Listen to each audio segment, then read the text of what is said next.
Hi, how are you? Checking in with you here on the veil, crossing the line into 2019. It's now the third day of the year. We got 362 days left of this year. What kind of goal do you have for the year? What's your goal for the year? How many goals do you have set?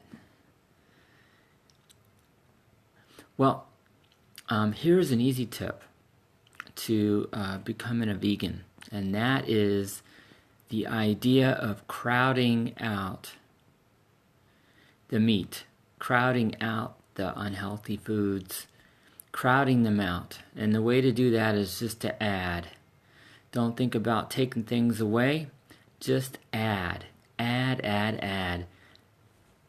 And you could start by adding one piece of fruit, one vegetable every day.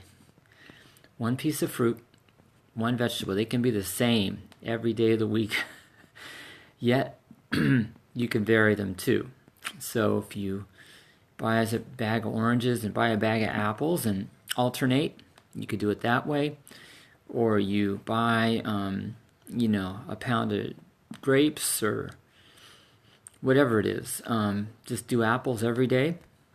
An apple a day keeps the doctor away. And you work in, if it's green beans every day out of a can, or you buy fresh green beans and you saute them, or stir fry them, or spinach, or kale, saute some kale, some garlic and olive oil, or just eat it raw. Or, one great way to get vegetables into your daily routine is to eat a salad frequently, a multicolored salad. But the idea is to add a vegetable and a piece of fruit every day. That's a great start toward becoming a vegan. And the key with adding is that the more momentum you build with it, the easier it becomes. It becomes a force to be reckoned with as far as a routine that gives you something in return that magnifies over time.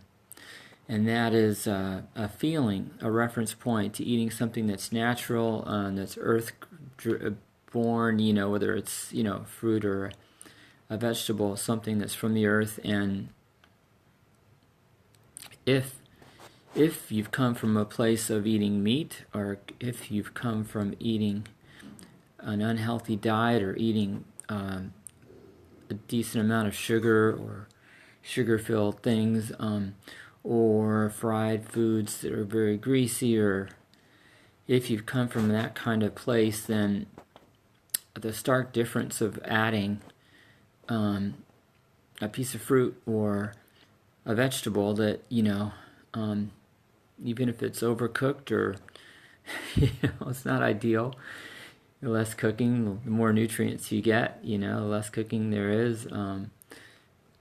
The more vitamins and nutrients and living enzymes you get from the food, and from the vegetables.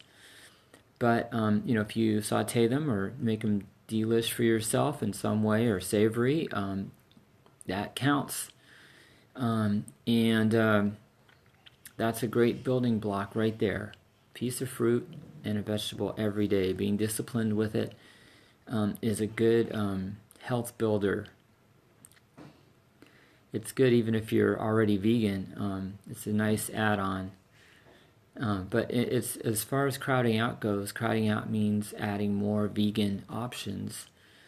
You may still be eating meat or eating fish or eating dairy or eggs, and you're working in, more and more vegan options. If you're trying out tofu or tempeh, and you just keep adding more things to try out and experiment with, until it becomes a reference point where you start to see and feel you digest the vegan diet a little better, or you have more energy.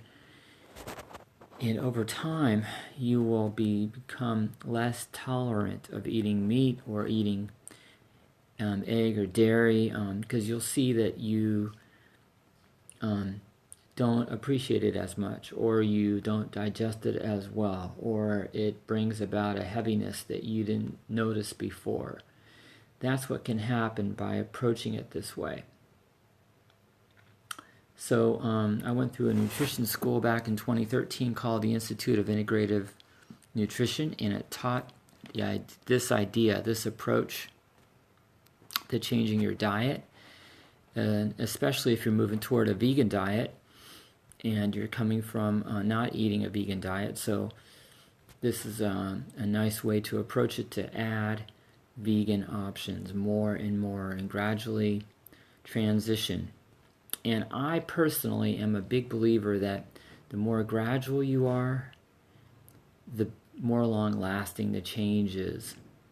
So that's the idea. Add. Thank you for watching. Take care, and I wish you a good one. Bye for now.